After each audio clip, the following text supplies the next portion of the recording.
Meghan Markle has claimed she tried to dress down while working as a senior royal in a bid to blend in, a revelation which came during her and her husband Prince Harry's new Netflix documentary series, Harry and Meghan. It was made after footage of her wearing a bright red dress to the Salute to Freedom Gala in NYC was shown, an event which took place over a year after the couple stepped down from their positions. "Most of the time that I was in the UK, I rarely wore colour," Meghan said. "There was thought in that. To my understanding, you can't ever wear the same colour as Her Majesty if Terry's a group event, but then you also shouldn't be wearing the same colour as one of the other, more senior members of the family." She continued, "So I was like, well, what's a colour that they'll probably never wear? Camel? Beige? White? So, I wore a lot of muted tones, but it also was so I could just blend in. Like, I'm not trying to stand out here. So Terry's no version of me joining this family and trying to not do everything I could to fit in. I don't want to embarrass the family." In a later episode, Meghan recalled her and Harry's final week of engagements before their exit, talking about embracing colour and how her outfits shifted from neutral colours to a rainbow of hues. This has since been described as an act of defiance from the Duchess, with several royal commentators noting Meghan's very public rebellion against the royal protocol she believed was in place. This included Pod Save the King podcast hosts Russell Myers and Zoe Forsey who, speaking in an episode earlier this month, discussed Meghan's wardrobe choices. Meghan Markle accused of projecting disdain for UK and openly mocking British people. Meghan Markle has been accused of projecting disdain for the UK and openly mocking British people during her bombshell Netflix documentary series.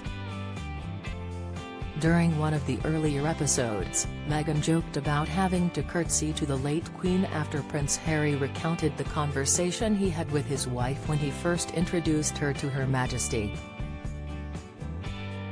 Find out more here. During what Ms. Forsey described as their farewell week, Meghan and Harry carried out a flurry of engagements, culminating in the Commonwealth Day service at Westminster Abbey. Days before that, the Duke and Duchess of Sussex attended the Endeavour Fund Awards at Mansion House and the Mountbatten Music Festival at Royal Albert Hall. At the awards ceremony, Meghan wore a blue midi dress with chic short sleeves by Victoria Beckham. 2 days later, at the music festival, Meghan looked stunning in a flowing red gown by Safia. Then, when they joined the rest of the senior royals at the Abbey, the Duchess donned a green caped dress by Amelia Wickstead with a matching hat by William Chambers.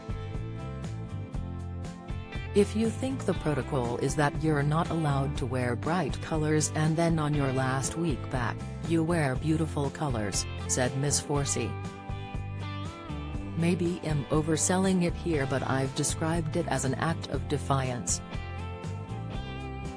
Mr. Myers agreed, and said, "Well, it was like, we're free.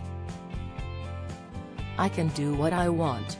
I don't need to conform to this hierarchy within the monarchy," and that's probably what she did feel like. She didn't want to step out of line.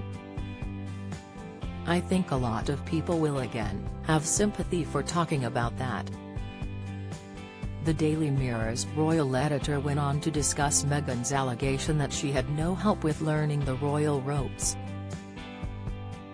During the documentary, the Duke and Duchess claimed Meghan was not offered any advice on fashion, walkabouts or royal protocol. Meghan referenced the Disney film The Princess Diaries, which sees an awkward teenager discover she is the heir to the throne of a European country and embarks on princess lessons with her grandmother, the reigning queen.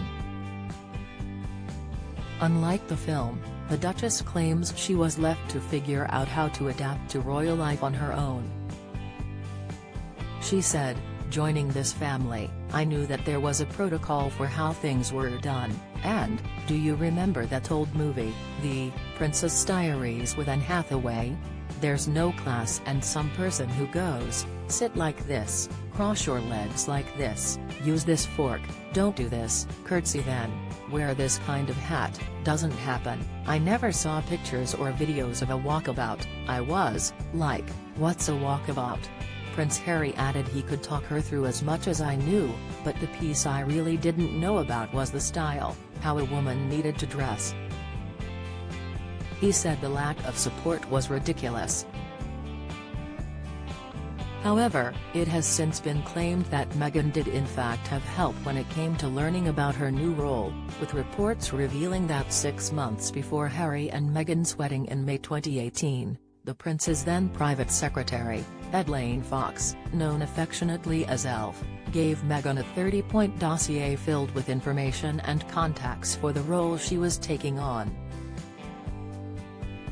I think it, Meghan's claim, has been widely disputed, Mr. Myers said. There was an awful lot of help on hand.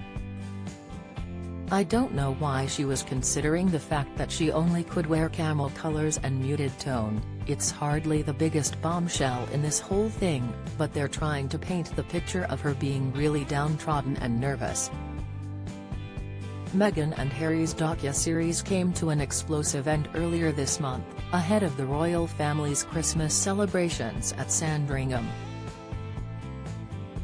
According to a royal writer, the US-based royals were strictly off-limits for their UK counterparts as anything to do with it will end in tears. Journalist Adam Helliker argued the topic of the Sussexes had spoiled enough days for the royal family, so any conversation about them would be avoided.